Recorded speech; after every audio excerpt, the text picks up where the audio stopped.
Hello everybody and welcome back to a brand new episode of Formula 1 2019 Career Mode. Today we go to the Monaco Grand Prix, one of the most prestigious races in motorsports in general, so certainly an exciting race coming up for us hopefully here in the Monaco Grand Prix. We're going to go right into our qualifying attempt. I made it to the second qualifying session and you're going to see the last little bit of that lap. It was certainly a decent Q1. It took me 2 sets of tires to actually get into Q2 because my first lap in Q1 was awful, but as we come out of the final turn here in Q2, coming through Leclerc currently on the pole, but we would come across the line. At the moment to go P9, I was very confident with that, and I was hoping it would stick, but I knew that the chances of that actually sticking were pretty low, so I returned to the garage, sim the rest of the session, and we would unfortunately qualify P12 just behind our teammate Roman Grosjean. So let's get straight into the Monaco Grand Prix. A proper road race, and in the true meaning of the word. That was how Mr. Monaco, the late great Graham Hill, once described this iconic event. The cars we drive have come a long way in the intervening half-century, but still we race on those same public roads beside the Mediterranean Sea. There's no victory more coveted than that of the Monaco Grand Prix. We're on the French Riviera once more this weekend at the 2-mile-long Circuit de Monaco. The cars will climb around 40 metres up the hill, past the casino, and then descend downwards towards the harbour through Sector 2. It's a very short run from pole position to the first of the 19 corners at Saint-Devote. And don't expect to see much overtaking here today. Joining us today to oversee all the thrills and spills, it's Anthony Davidson.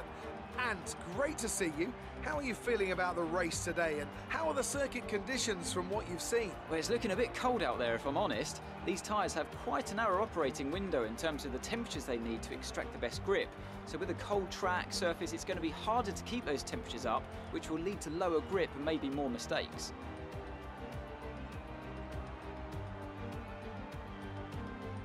With the race minutes away from starting, here's what today's grid rundown looks like. Sebastian Vettel will start on pole. Fantastic qualifying from the multiple world champion. And Lewis Hamilton completes the front row. Moving on to the rest of the grid, we have Verstappen, Leclerc, Valtteri Bottas, and Gasly, Perez, Ricciardo, Butler, and Lucas Faber, Grosjean, the Rainmaster, Kimi Raikkonen, and Albon, Sainz, Fiat, Lando Norris, and Antonio Giovinazzi. Russell and Robert Kubica takes the last spot on the grid. And with lights out just moments away, it's time to go down to the track.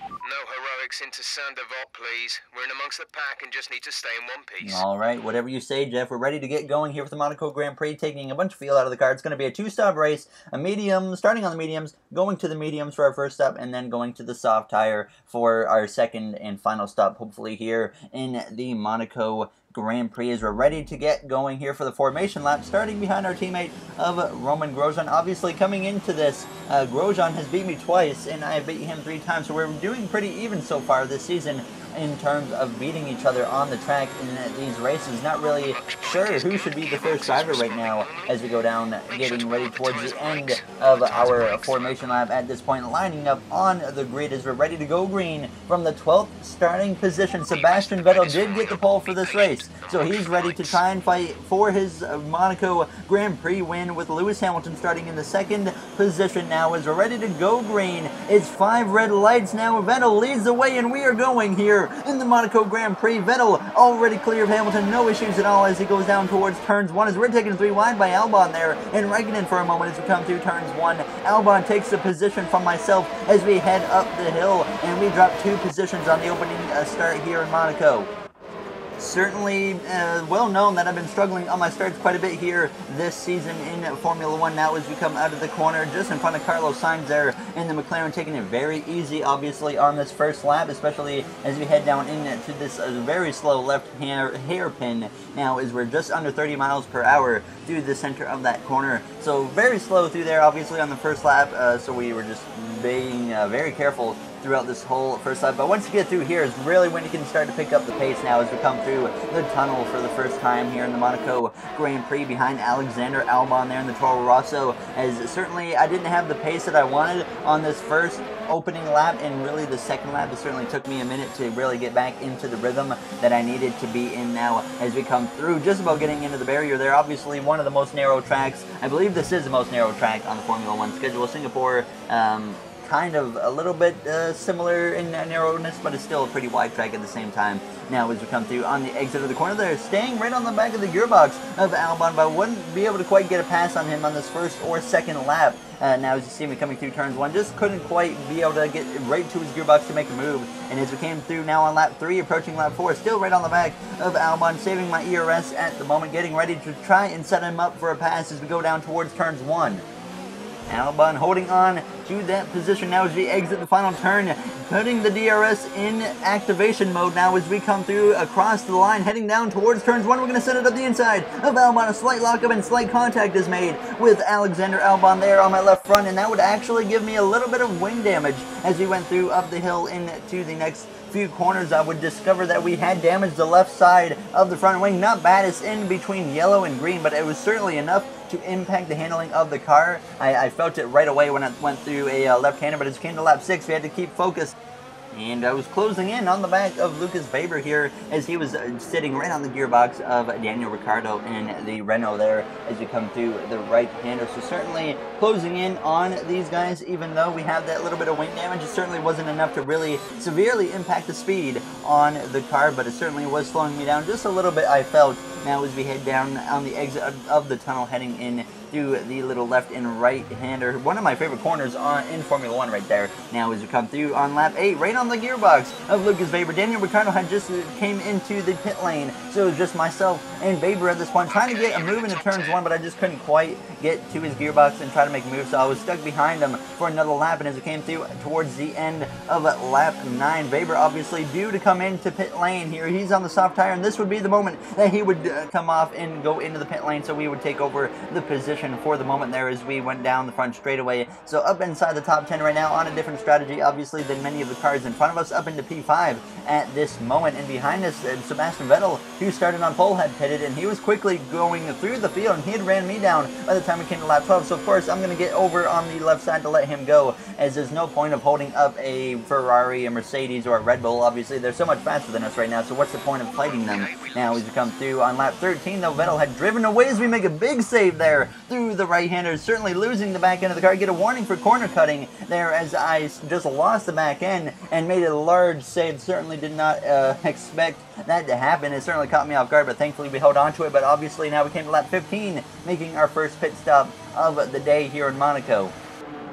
We are putting on the medium tire just like we started on here in the Monaco Grand Prix. We exit just in front of the Toro Rosso of Alexander Albon as he has to come in to make his pit stop. He's also exiting his pit box now as we exit and rejoin back in P12 where we started right now as we exit turn 1. So certainly I think we have a top 10 car. I think that we're probably going to cycle through to be a top 10 car here once everyone is done their pit stop. And as we came through on lap 19 though, it's certainly maybe not looking like that as we still sit P12. A lot of oversteer on the exit of turn 1, but closing in towards the back of our teammate of Roman Grosjean, who was stuck behind Raikkonen and a McLaren. There was certainly a McLaren holding up Grosjean, and that would allow me to close in right on the back of this group of cars. Raikkonen got past the McLaren, but Grosjean didn't, and we got right up to the back of Grosjean's gearbox as he's struggling to get past Lando Norris, and we both have DRS activated now as we go down the straightaway, heading down towards turns 1. Will Grosjean make a move? And yes, he does. He looks to the left-hand side of Norris as they go through turns 1. He's going to make the pass on the left-hand side. Now I'm going to follow through on the left-hand side of Norris and make the pass on the British driver as well.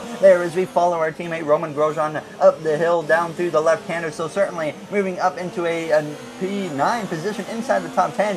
But once I got in behind Grosjean, he would actually be able to stretch out the gap once again. As you came to lap 23, you see Grosjean had pulled away a little bit. Now Charles Leclerc, who has been struggling, he must have got caught up in traffic. He has finally run me down. So I just move over to the left-hand side of the track and say, you can take over the position. I'm not going to hold you up for another half a lap, as clearly you've been struggling with traffic already. So I let Leclerc go, and as he came through on lap 25 now, passing Max Verstappen, who had just exited pit lane. Obviously, you're going to have to move out of his way as well. I could have moved over right here, maybe let him go, but I didn't really think it was going to be a good idea at the time. But Grosjean continuing to pull away from me now as he's trying to make it even by beating me 3 times in 6 races here in the Monaco Grand Prix. There as I now move out of the way for Verstappen and let him take over the position so he can run the cars down up ahead and get into that fight. And as we came to lap 26, still have to make our second pit stop here of the day for the soft tire shortly, but now approaching a little bit over 10 to go. Gasly now closing in on the back of me as he had also made his pit stop, so certainly getting ready to move out of his way. And I decided to try and take a risk and move out of the way right here as you see me pull over to the left hand side of the track. He gets past me just barely above making contact almost there, but as we came to lap 28, closing in on this group just a little bit as they were kind of getting stuck behind Grosjean, and now Sergio Perez was actually closing in on me from behind. But now as we came to lap 31, getting ready to make our second pit stop as I'm really looking to get this wing damage repaired. They didn't repair it on the first stop. I make sure I put it on yes again now as we come into the pit lane, hoping that they're going to repair this wing because they're certainly just being it was just very annoying to deal with. Now as we come through into our pit box for our second and final pit stop of the day, once again they don't replace the wing, so we're done pitting obviously, so we're stuck with this damage for the rest of the Monaco Grand Prix.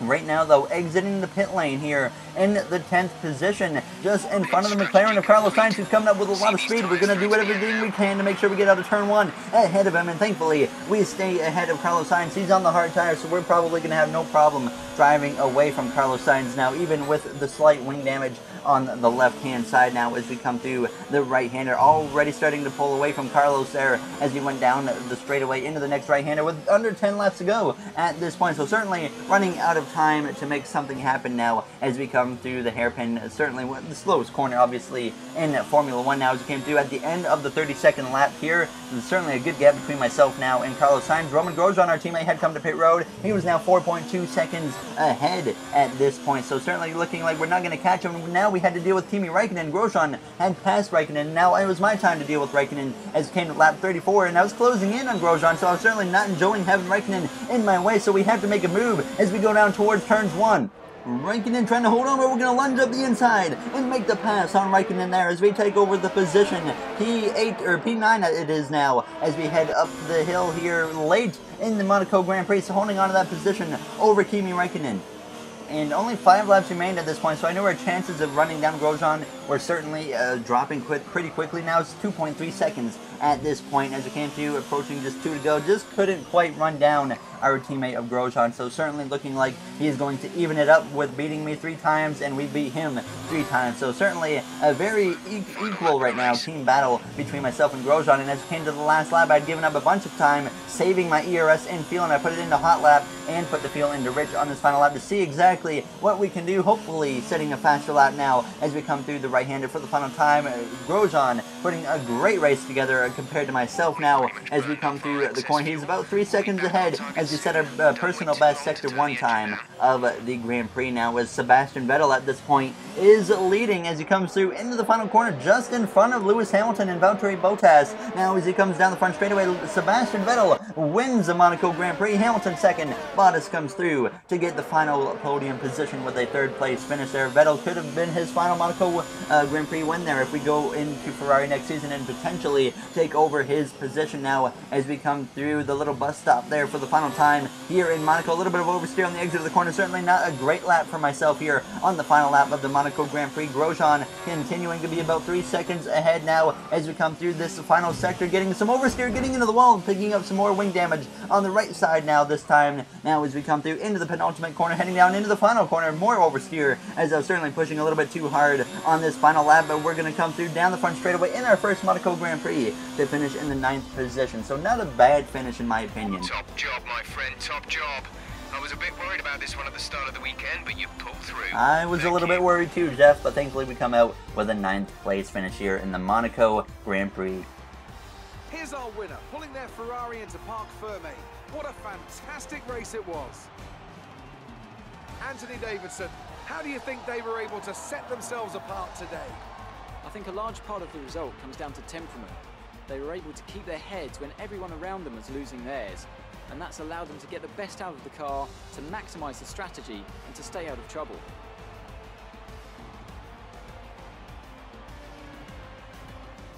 Looking at the podium, you can see that red suit familiar to fans across the globe. A world-class win for a world-class team. Ferrari do it again.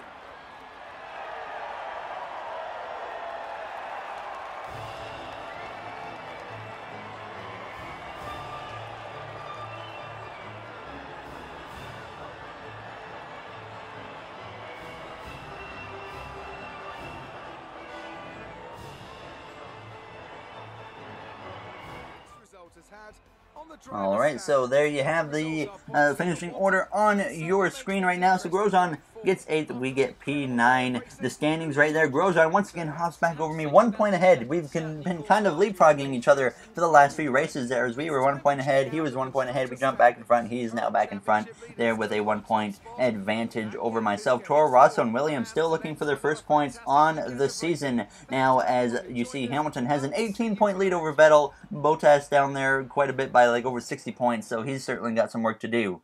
But as always, if you guys enjoyed this episode, make sure to comment, like, and subscribe. Those would all be very, very appreciated. In the next episode, we go to my home race, the Canadian Grand Prix. So certainly excited. Canada is a track that I enjoy a lot, and like I said, it being my home race, it makes me very excited to go to the Canadian Grand Prix and hopefully have a chance to bring a good points day home for the Haas F1 team. Hopefully we can get like a 7th or 8th place finish. That's kind of what I'm going to aim for. If we can do anything better than that, then that would be certainly spectacular.